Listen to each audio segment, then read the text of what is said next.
नमस्कार दोस्तों, मेरा नाम है गगन और स्वागत है आपका आज के इस वीडियो में, जहां पे मेरे पास में है नई नवेली 2026 Hyundai वर्ना।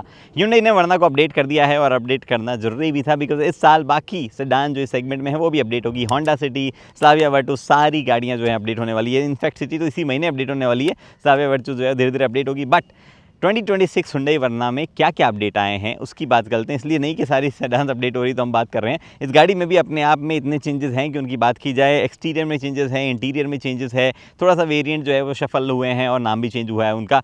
हर एक चीज़ की एक एक करके बात करते हैं। चलिए ओके, तो चाबी से शुरुआत करते हैं। और चाबी जो है वैसी ही है जैसे पहले वर्ना किया करती थी, कोई भी बदलाव नहीं है। अभी भी लॉक, अनलॉक और रिमोट इंजन स्टार्ट वाला फंक्शन, ये सब चीज़ें आती है। ये जिस गाड़ी के पास में मैं खड़ा हूँ ये IVT मॉडल है, जो Hyundai का टॉप एंड मॉडल नहीं हुआ करता था पहले, बट अब 1.5 IVT जो है वो टॉप एंड में आने लग गया है। तो इस वजह से भी काफ़ी सारे चेंजेस होंगे, एक एक करके बात करेंगे। एक और चीज़ है, चाबी में किसी भी तरीके का window roll up roll down वाला फंक्शन नहीं मिलता है, जो कि थोड़ी सी एक गलत बात है, मिलना चाहिए। हालांकि कूलिंग करने के लिए आपको ऑब्वियसली स्टार्ट करोगे तो AC चालू हो जाता है। अब बाकी चीज़ों पे फोकस करते हैं कि क्या क्या चीज़ें आती है। बाय द वे, ये स्टिकर जो आप देख रहे हो ये क्यों लगे हुए हैं, अगर आप सोच रहे हो तो ग्रेट इंडिया ड्राइव करके Hyundai का एक इवेंट होता है, एनुअल इवेंट होता है, जिसमें वो इंडिया के कई इंटरेस्टिंग एरियाज़ में अपनी गाड़ियों के साथ ट्रिप करवाते हैं। नई गाड़ी कोई लॉन्च नहीं होती है वहाँ पे, बट वो करवाते हैं। तो वर्ना ये मुझे वहीं मिली थी, तो मैं कहा चलो इसका जो है वीडियो कर दिया जाए, तो इस वजह से स्टिकर्स पे लगे हुए हैं। बट एनीवे, गाड़ी में क्या क्या चेंजेस है। सबसे पहले फ्रंट में ये थ्रू आउट DRL जो है वो रन करती है, और आप इंडिकेटर देख पा रहे हो, नीचे की तरफ इंडिकेटर दिए हुए हैं। लाइट्स जो है वो चेंज हो गई है, अब आपको कुछ इस तरीके की लाइट देखने को मिलती है। अब ये लाइट जो है ये ड्यूअल LED वाला सिस्टम यहाँ पे जो है वो रिप्लेस करता है LED लाइट्स को ही। वो बेसिकली आया करती थी, रिफ्लेक्टर बेस LED यहाँ होती थी और ये इंडिकेटर यहाँ हुआ करता था। थोड़ा चेंज वहाँ पे हुआ है। ये अभी भी हेलोजन ही है, कोई फॉग लैम्प वगैरह नहीं है। कॉर्नरिंग लैम्प पहले आया करते थे, बट इस लाइट सेटअप में कॉर्नरिंग लैम्प नहीं है, तो वो अलग से जो आते थे वो हटा दिए गए हैं। पार्किंग सेंसर पहले भी था, अभी भी मिलता है, बट एक चीज़ जो नई आई है वो है यहाँ पे आप देख पा रहे हो 360 डिग्री कैमरा। अब इस गाड़ी में रेडार जो है वो भी मिलता है, फ्रंट वाला। हाउएवर पहले रेडार के साथ में ये सीन हुआ करता था कि मिलता तो पहले भी था, बट जो DCT वेरिएंट है उसी में सारे फीचर मिला करते थे, यानी कि टर्बो वाले वेरिएंट में। अब IVT भी मिलते हैं, front radar, rear radar, ADAS, सारी चीज़ें, मतलब सारे फंक्शन, अडेप्टिव क्रूज कंट्रोल वगैरह हर एक चीज़ अब मिलती है। उसके बाद में फ्रंट में इधर कोई चीज़ नहीं, अलॉय व्हील कुछ ऐसे देखने को मिलते हैं आपको। शायद साइज़ वही है 205, 55, R16, और ब्लैक कलर के आया करते थे DCT टॉप एंड में अलॉय, बट अब इस तरीके के मिलेंगे। यहाँ पे ऑटो की बैजिंग है, यानी कि IVT है। DCT लिखा होता है इस जगह पे, तो इसका मतलब होता है टर्बो, बट टर्बो को थोड़ा सा डिस्टिंग्विश अभी भी रखा गया है। यहाँ पे रेन सेंसिंग वाइपर ऐड कर दिया गया है, पहले ये नहीं आता था।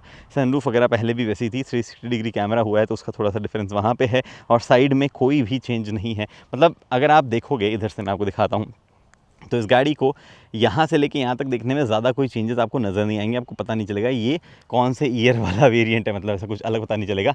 फिर जब ये जो पोर्शन आता है जहाँ पे थोड़ा थोड़ा स्टाइलिंग वगैरह, हल्का हल्का ट्विक्स जो है वो किए गए हैं, तो आपको पता चलता है। ये स्पॉइलर पहले नहीं आता था, ये ऐड किया गया है। रियर टेल लाइट वगैरह सब वैसी ही है जैसे पहले थी। यहाँ पर बम्पर, ये वाला पार्ट चेंज हुआ है, थोड़ा ज़्यादा एग्रेसिव हुआ है जिस तरीके से दिखता है। टर्बो वेरिएंट का भी इतना एग्रेसिव पहले नहीं आया करता था, लेकिन अब यहाँ पे आने लग गया है। ऑब्वियसली रियर में भी पार्किंग सेंसर्स जो हैं वो है ही, और उसके अलावा कुछ नहीं है। रियर में जो चेंज हुआ है सब कुछ पहले जैसा ही है। जो एक्चुअल में एक चीज़ चेंज हुई है वो यहाँ पे कर्टन आया करता था पहले अंदर की तरफ रियर में, वो हटा दिया गया है, बट विंडोज़ पे कर्टन आ गया है। लेकिन ओ हाँ, जेस्चर कंट्रोल, इससे पहले मैं भूल जाता, जेस्चर कंट्रोल आया। भाई गाड़ी ने खुद नहीं ऐसे होता है, रिमाइंड करवा दिया हो। वैसे बेसिकली आप पीछे खड़े रहते हो ना, तो वो अपने आप खुल जाता है एक सर्टेन पॉइंट पर, ऐसे नीचे करने से नहीं, चाबी पास में लाने से खुलता है। तो मैं चाबी पास में लाया, अब खुलेगा, दूर जाना पड़ेगा थोड़ा सा वापस। एक और चीज़ मैं बता रहा था, हाँ वो बता देता हूँ, भूलूंगा नहीं आपको। जैसे चाबी पास में लाते हो, चाबी अभी मेरी जेब में, और आई थिंक एक सर्टेन टाइम पे रुकने के बाद वो खुलता है, बट अब नहीं खुल रहा है। शायद एक ही बार वो खुलता है, उसके बाद बंद करने पर वो नहीं खुलेगा, फिर वापस आगे लॉक अनलॉक करने के बाद ही खुलेगा। यहाँ पे आपके पास में अवेलेबल है रियर डिस्क ब्रेक। अब ये रियर डिस्क ब्रेक जो है पहले टर्बो DCT में आया करते थे, IVT में अब आए। एक्चुअली ऐसा नहीं होना चाहिए कि वो ना खुले, ठीक है। जैसे मान लो मैंने गाड़ी लॉक करी, मैं चाबी लेके अब बूट के पास आता हूँ, मे भी उसने सेंस ये कर लिया कि मैं एक्चुअली अभी तक तो नहीं खुल रहा है। This is very interesting. पता है इस गाड़ी में पहली बार ऐसा हुआ है कि दो चीज़ें मेरे को एज ए ग्लिच, या फिर मैंने कुछ किया था उस टाइम पे ऐसा जेस्चर वेस्चर, यहाँ से तो इधर ही खड़ा था मैं, तो जेस्चर वगैरह तो नहीं हुआ।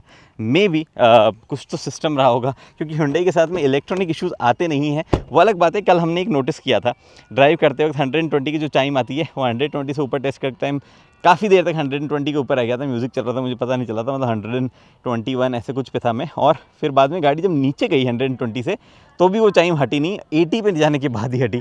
पता नहीं, वो फीचर तो डेफिनेटली नहीं है। मैं वापस आता हूँ, अब मैंने लॉक नहीं किया शायद अभी, तो ओके लॉक कर देता हूँ।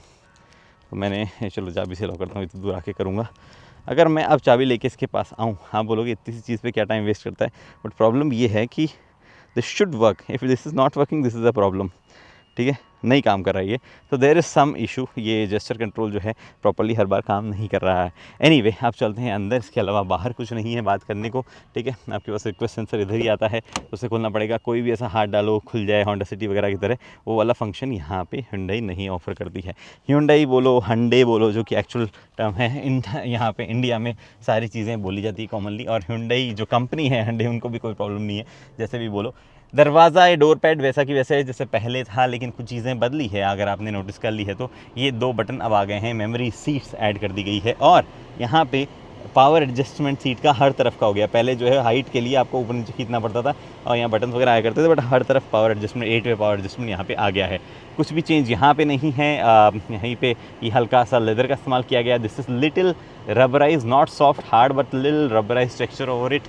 और उसके बाद में बोस का 8 स्पीकर सिस्टम जो है वो आता है और बहुत सही काम करता है, मतलब बहुत बढ़िया तो नहीं, बट इस सेगमेंट के सबसे बेस्ट यही है। अभी मैं इसको AC को करता हूँ कम। कुछ चेंजेस यहाँ पे भी हुए हैं और बड़े इंटरेस्टिंग चेंजेस है, बड़े ज़्यादा बड़े ना हो बट इंटरेस्टिंग है। जैसे कि ये स्टीयरिंग व्हील चेंज किया गया, सॉलिड चंकी फील वाला स्टीयरिंग आ गया है। मैंने एक जगह बोल दिया था कि होंडा सिटी जो है overall ride dynamics, steering feel वगैरह के मामले में बेस्ट गाड़ी है।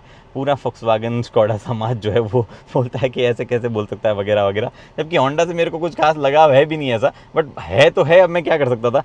वरना अब जो है राइड हैंडलिंग वाले डिपार्टमेंट की बात तो अभी मैं ज़्यादा बाद में करूँगा, बट एटलीस्ट स्टीयरिंग के पकड़ने के मामले में जो है काफ़ी सॉर्टेड अब हो गया है। चंकी सा बढ़िया फील जो है स्टीयरिंग से आती है।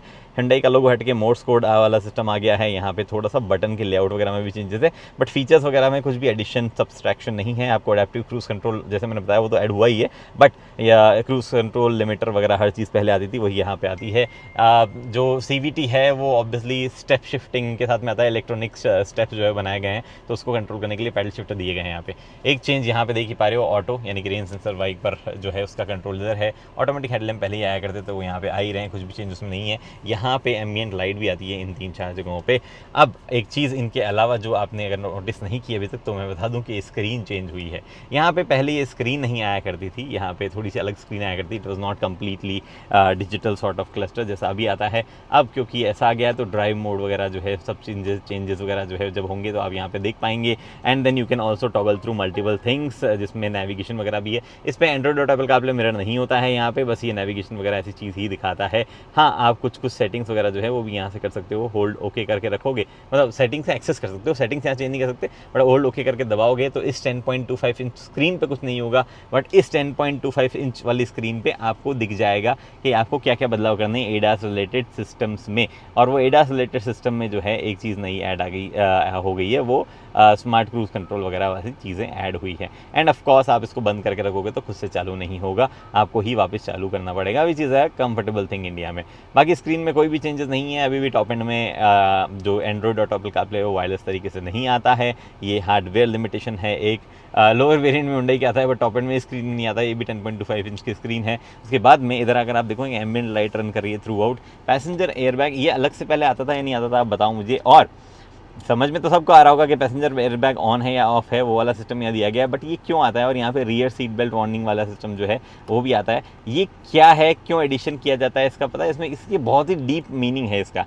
कुछ सेफ्टी से जुड़ा हुआ ही है, बट रेटिंग से जुड़ा हुआ भी है। आप बताना, इसका नहीं पता है तो कभी मैं बताऊँगा आपको अलग से इसका बना के। इधर आपके पास में इंस्ट्रूमेंट क्लस्टर, AC का जो है क्लस्टर है, नॉट इंस्ट्रूमेंट क्लस्टर, AC का क्लस्टर जो है उसमें अगर आप देख रहे हो तो कुछ बदलाव है। हीटेड सीट्स हटा दी गई है। मैंने एक रील बनाई थी जिसमें मैंने बोला था कि ये चीज़ जो है एक तरीके से कॉस्ट ऐड करती है। इंडिया में इस फीचर का कोई खास लॉजिक नहीं है। मुझे इतनी ज़्यादा उस पर मतलब कहते हैं ना फ्लेक आया कि मुझे लगता भी नहीं था कभी कि Hyundai के क्रिटिसिज्म में मेरे को कोई इतना ज़्यादा बोलेगा। तो मैं बोला तो पता नहीं, सेगमेंट में एकमात्र तो गाड़ी है जिसमें तो फीचर आता है, वो भी तो बोल रहा है काम का नहीं है, यूजलेस बोल दिया वगैरह वगैरह, Hyundai ने हटा दिया। बट मेरे को हटाने से प्रॉब्लम ये है कि ये बटन थोड़े से और नीट फिनिश के साथ में दिए जाते तो मज़ा आता। एनीवे यहाँ पे आपके पास में AC कंट्रोल है which double levels up at other control जो कि स्क्रीन से रिलेटेड अगर आपको करने हो तो। बाय द वे इसमें एंड्रॉइड ऑटो का आप पूरा नहीं चल रहा है, यहाँ तक चल रहा है सर, मतलब जैसे ये बड़ी स्क्रीन जो है ना इसमें इस पोर्शन तक चलता है, नॉट फुल पोर्शन तक। I think there might be some setting to split it, phone projection वगैरह में कहीं पे वो सेटिंग होगी कि उसको स्प्लिट वगैरह करके जो है आपको कैसे देखना है डिस्प्ले लेआउट वगैरह से रिलेटेड कुछ तो पक्का होगी, जो कि अभी यहाँ पे एक्चुअली डिस्प्ले नहीं है, यहाँ पे लेआउट की अलग ही सेटिंग है। क्या ये है लिंक टू ड्राइव मोड वगैरह, स्प्लिट स्क्रीन, हाँ ये I think split screen of करने पर होता है, कहीं से स्प्लिट स्क्रीन ऑफ करनी पड़ेगी तभी शायद सीन पूरा वैसे चलेगा, और मे बी नॉट। एनीवे यहाँ पे आपके पास में सेटिंग्स है कूल्ड सीट्स की, वेंटिलेट सीट्स की, and this is the quietest ventilated seat जो मैंने देखी, जो एक्चुअली इफेक्टिव भी है।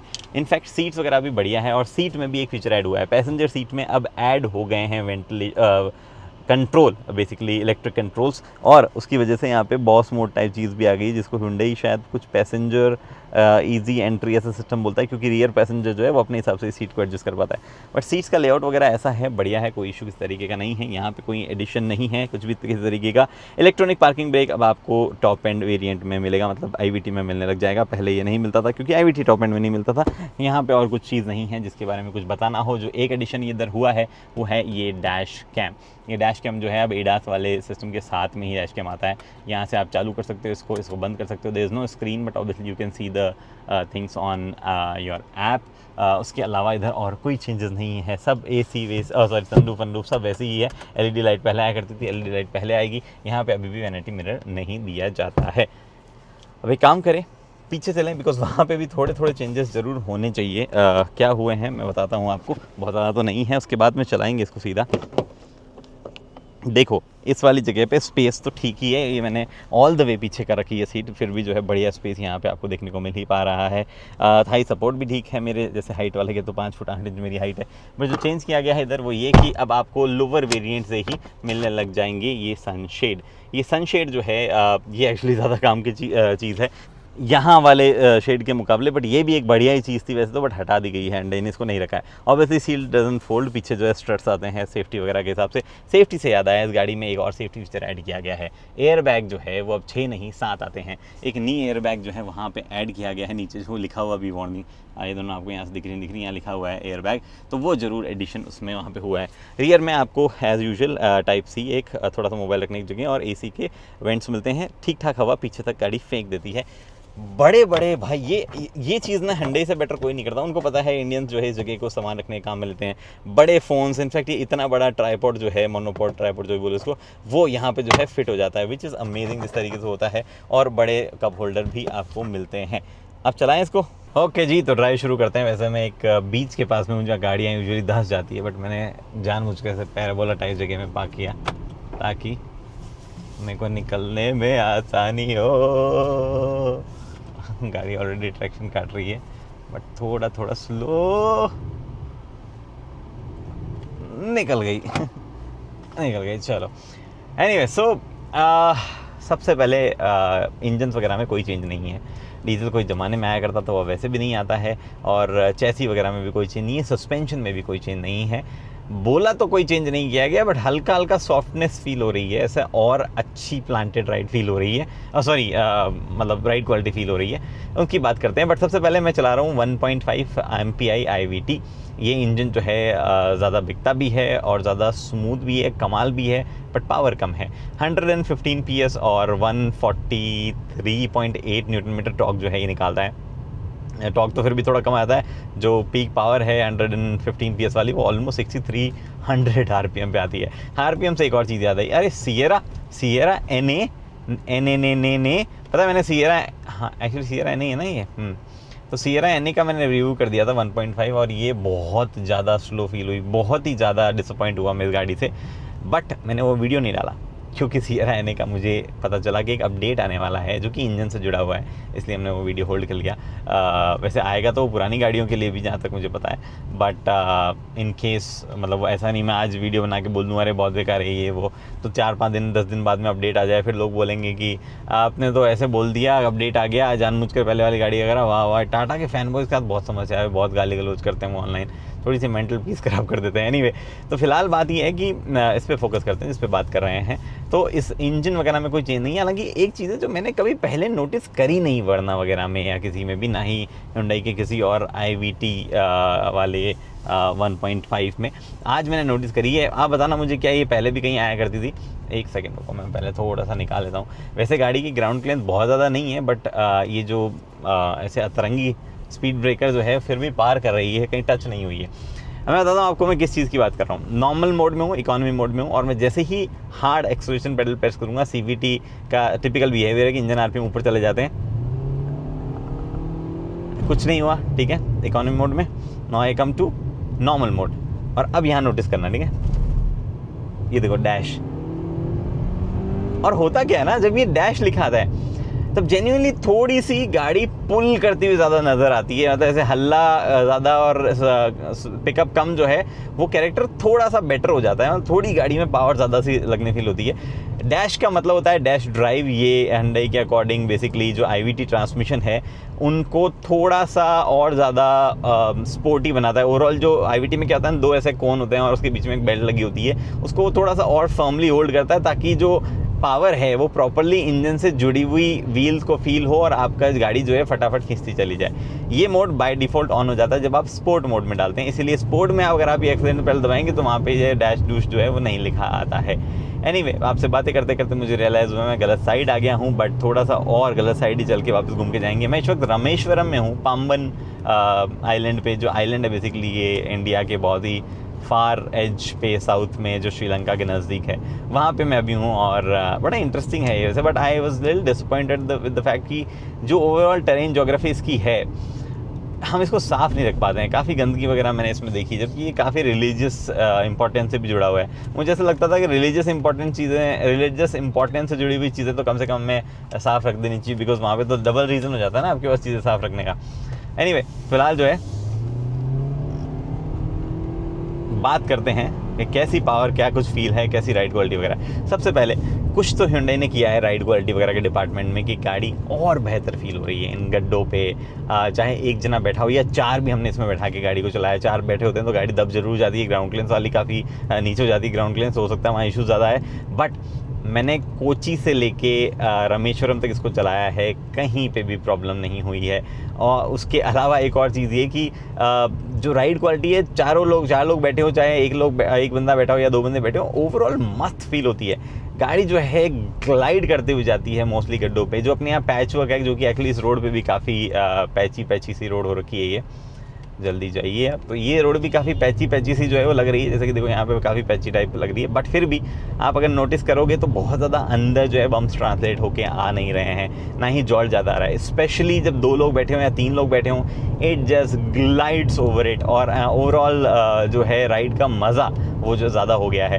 होंडा सिटी अभी भी मैं बोलूँगा थोड़ी सी ज़्यादा बेटर है मे बी हैंडलिंग और राइड क्वालिटी के ओवरऑल डिपार्टमेंट में, बट ये भी काफ़ी सुधर गई है। वेरी नाइस सस्पेंशन वगैरह के मामले में।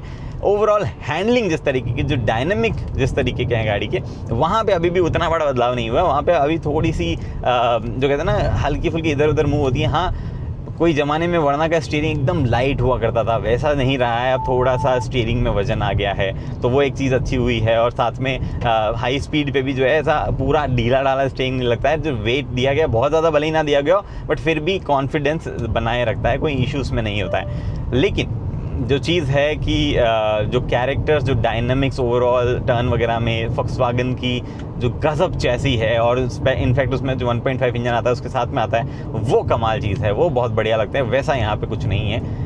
वैसे मैंने एक 1.5 टर्बो इसका जो है उसकी और 1.5 टर्बो स्लाविया की आई थिंक एक बार ऐसे ही काइंड ऑफ ड्रैग रेस और ऐसा ही एक लूज सा कंपैरिजन किया था, और वरना काफ़ी फास्ट थी भाई उस डिपार्टमेंट में। But it's the chassis that overall feels amazing with Virtus Slavia. Verna के साथ में थोड़ा सा वो रहता है कि ये क्या हो गया, मुझे पे करना पड़ेगा और इनको नहीं करना पड़ेगा, ऐसा सीन है। ये कैसा टोल है? This is interesting toll. ये खुल गया, वो डंडा खुला इतना सा। बंद सुन दी आवाज। I went that side. इधर से आया मैं। इधर से आया? हाँ, पहले इधर अंदर कब आए थे? कल आया? हाँ, फास्ट टैग लिया है? हाँ, नहीं फास्ट कल तो पे किया था। पे किया? हाँ। टिकट दिए? हाँ, टिकट दिया। हाँ, टिकट। ग्रुप में था सब लोगों का, 20 गाड़ियों का एक साथ। 20 गाड़ियों? हाँ, ये ऐसा स्टिकर वाला।